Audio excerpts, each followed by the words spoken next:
皆さんこんにちは。なにわ割烹のぼるの店主です。今回はおせちの、材料、うちのおせち料理によく入れるお料理の一つなんですけども、市松こんにゃくというお料理をご紹介させていただこうかなと思ってます。市松っていうのはよくなんていうんですかね、着物にある柄なんですけども、市松模様、っていうのですごく縁起のいい絵になっております。なんていうんですかね、繁栄とか繁盛とかそういう意味があるみたいですね。ずっと永遠と柄が続くっていう意味なところから、途切れることのない柄がずっと続くっていうところからそういうお料理の一つです。今回使わせてもらうのは赤こんにゃく、近江こんにゃくですね。非常に鉄分が多いっていうので湯がいた時に化学反応を起こして赤く染まるこんにゃくと普通の田舎こんにゃく、2色のこんにゃくを使うことによって市松模様を表現したいなと思います。でそれを束ねるかのように牛肉ですね、しゃぶしゃぶで使うようなちょっとスライスしたお肉、これを周りに巻いて、でこちらの甘だれなんですけども、お酒、濃口醤油、たまり、砂糖などで合わせてあるタレです。こちらを最後絡めたいなと思ってます。では早速ちょっとこんにゃくを切っていきます。まず同じ大きさ、切り口が四角になるように同じ大きさに切っていかないとダメなので、2つの高さを同じように、正方形ですねに切っていきたいと思います。まずはこんな感じで四角いで、赤こんにゃくも同様幅切ります。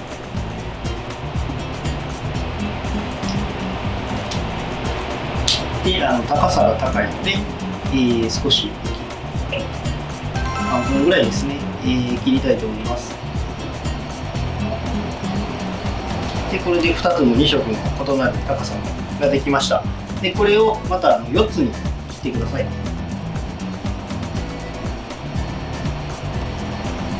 きれいに4つに。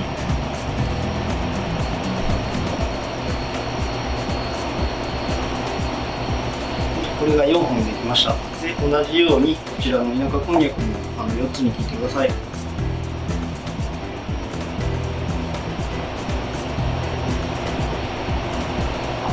で、4本ずつできたと思います。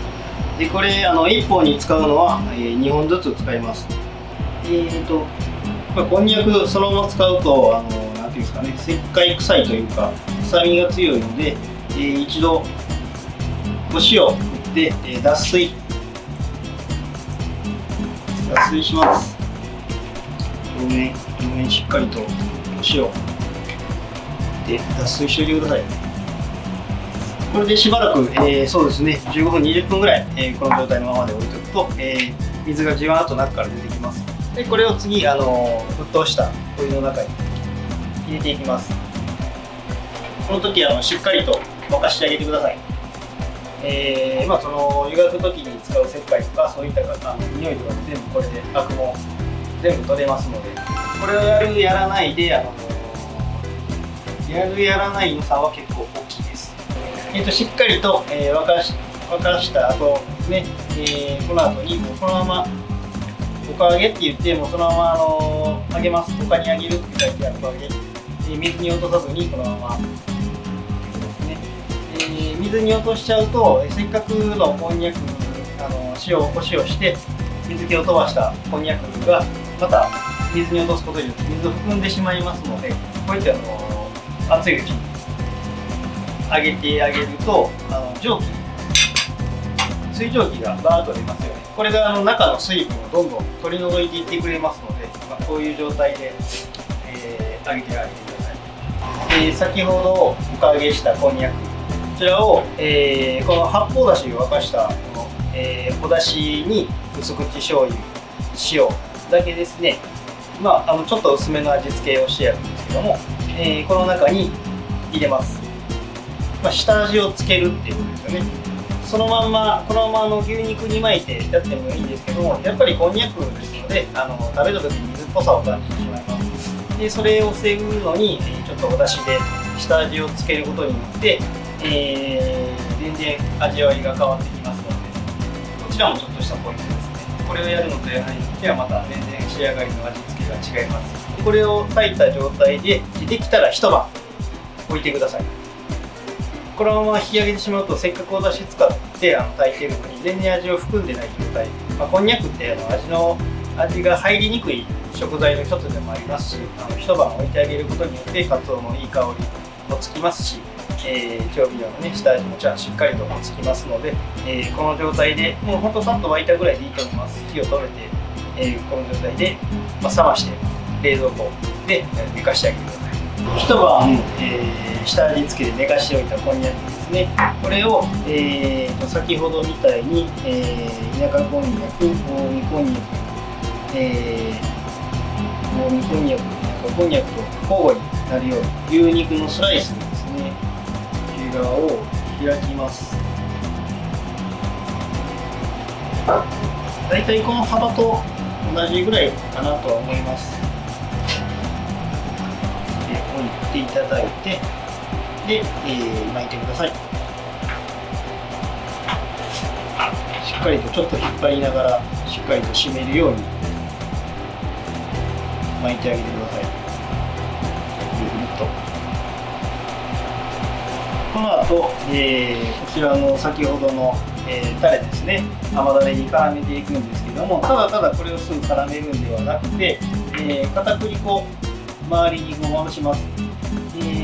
これをやっておくと、海苔代わり、接着剤代わりにもなりますし、これがなんていうかね、このタレとの絡みを良くしてくれます。タレにとろみをつけてくれる働きがあるので、フライパンに、油を少し薄く引いていただいて、先ほど、内粉、片栗粉をつけた、市松こんにゃくですね。で、ポイントなんですけど、ちょっとつなぎ目をまず一番初めに下にしてあげてください。初めに全体的に軽く焼き目をつけます。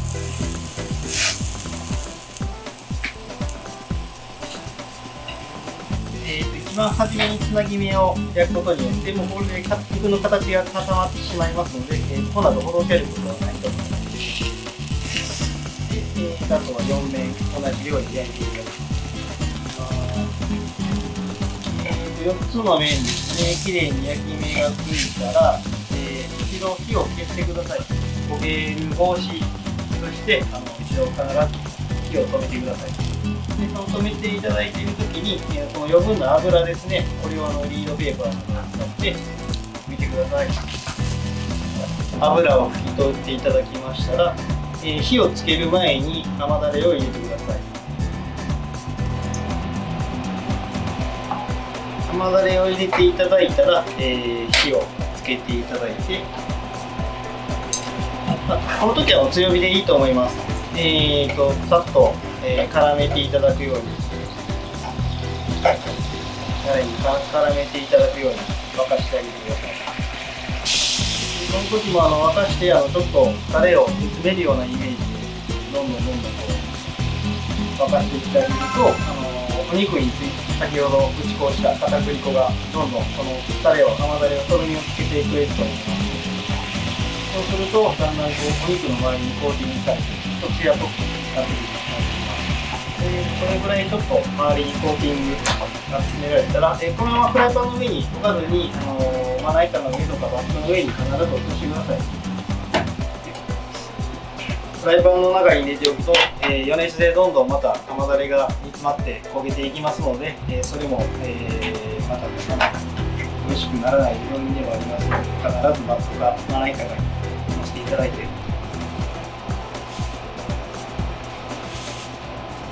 でこんな感じで市松模様に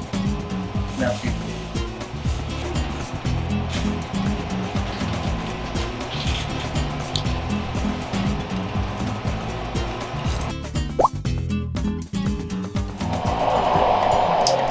玉造りの日本料理寺田でございます。今から、おせち料理の数の子を紹介したいと思います。でこちらでございます。それでは早速お料理を始めたいと思います。まず数の子、これ塩数の子なんですけれども、まず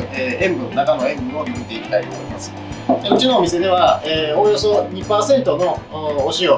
を塩水にですね、半日ほど漬け込んでおります。予備塩って言って、その普通の真水ですと、で抜くとどうしても数の子が水っぽくなるので、それとあとその程よく塩分を抜いた状態、少し塩味を残した状態の数の子にお出汁のお味を含めていこうということですので、そちらをかかっていきたいと思います。このように、つけるわけなんですけれども、酢がついてる場合が多いので、一応この塩水に、使っている状態で、確認してください。でこれで、半日ほど置いて、塩数の子の塩分を抜いていきたいと思います。でもう僕らもそうなんですけど、少し真ん中の方をちょっとこう切ってもらって、少し切ってもらって、真ん中の方でもう自分の口で食べて程よく塩分が抜けていればOK ということで、真ん中の方が一番塩気が残るので、先を食べてもこの辺が塩味が残っていることがあるので、必ず真ん中の方で味見するといいと思います。で他の数の子も揚げていきます。でこの時に、水分が残っていると、お出汁に漬け込んだ時に、傷みやすくなるので、この時の水分はしっかり、こういうリードペーパーなので、きれいに丁寧に水分を拭き取ることがおすすめです。それでは、数の子の出汁を作っていきたいと思います。うちのお店では、お酒と薄口醤油だけで、数の子のお出汁を作っております。それでは、まずお酒です。この出汁のポイントの一つとして、日本酒なんですけれども、お酒をしっかりアルコール分を飛ばすっていうところがこの数の子の唯一のポイントなんですけれども、でしっかり沸かしていわゆる煮切り酒を作りたいと思います。この時にアルコールが少しでも残っているとすごく嫌な味に変わってしまいますので、注意してください。で今火にかけたこれ、先ほどのお酒なんですけれども、沸いてきました。意外と煮切り酒って少し時間がかかるんですけれども、ここからそうですね、大体時間にすると5分ぐらいはずっと沸かしっぱなしがいいと思います。で僕らなんかはこうちょっとアルコールの匂いを嗅ぐ、ポツンとした匂いを嗅ぐっていうのも一つの手なんですけど、もう一つはもうこういう簡易的なチャッカマンですかね。火をこうつけるとバッと上がります。この火がついてる状態はまだこの、お酒の中にアルコールが残ってますよっていう合図なんです。で火をつけても火が上がらなくなったのが、いわゆる煮切り酒ができましたよっていう、サインですので、そこを、まで、しっかり煮切るというところが、ポイントだと思います。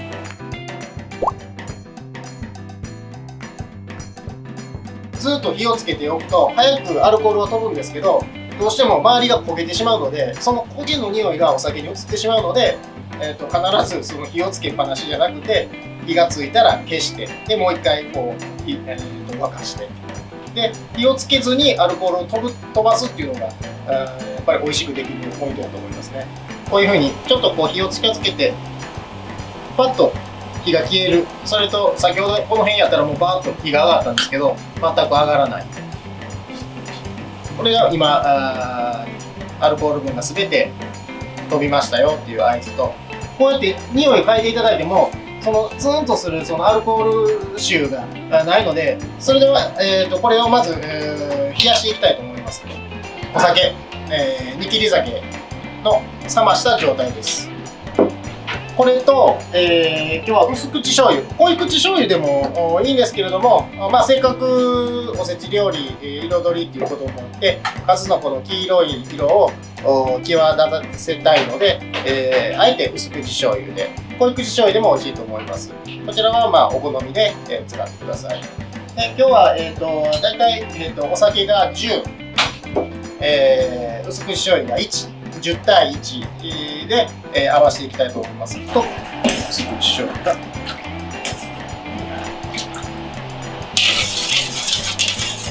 で、このままでも、十分美味しいんですけれども、ここで、一つポイントです。もう一度このお出汁を、火にかけていただいて、鰹節を入れます。その鰹節の、いわゆるその旨味成分を出して、より一層このお出汁の味を引き立たせたいと思います。それでは先ほどのお出汁を鍋に入れます。で、火にかけます。で、この時のポイントなんですけれども、昆布とかつおでお出汁を取る時と同じようにですね、かつお節は低温ですとどうしても生臭みが出てきて嫌な味が残りますので、かつお節を投入するタイミングは一度沸かしてからで、火を止めてからかつお節を入れる。大体その、入れる量としては、もうここもお好みなんですけれども、大体この全体が埋まるぐらいで、十分。入れすぎても多分同じぐらいの、入れすぎたら美味しくなるかというとそうでもないので、一つかみぐらいの鰹節を入れてもらったらいいかと思います。はい。では今沸いてきました。はい。ここに入れてもいいんですけど、一回火を止めます。で、脇が少し収まったところに鰹節を1つかみ。今回は、しっかり旨味を出したいっていうのもありますので、血合い入りもしくは、サバ節とかなんかでも美味しくできると思います。こしてからギュッと絞ってしまいます。もったいないっていうのもあるんですけれども、絞ってしまっても今回はいいと思います。で、よくリードとかなんか寝る字とかで、こしてもいいんですけど、いわゆるその、お出汁を飲むわけではないので、数の子を漬け込みたいっていうお出汁を作っているので、あえてもう何も引かず、だからお味噌汁とかこう混ぜるこういう網のやつなんかでもいいと思います。で、リード越しもせずにそのままこの時にこの中にもたくさんうまみ成分のたっぷりのお出汁があるのでギューッと押してあげてしっかり鰹節を使い切ってあげます。でこれが、数の子のお出汁の完成です。では、塩抜きした数の子で先ほどのお酒のお出汁が完成しましたので、これをタッパーこんな容器に、入れて保存をしてもらいます。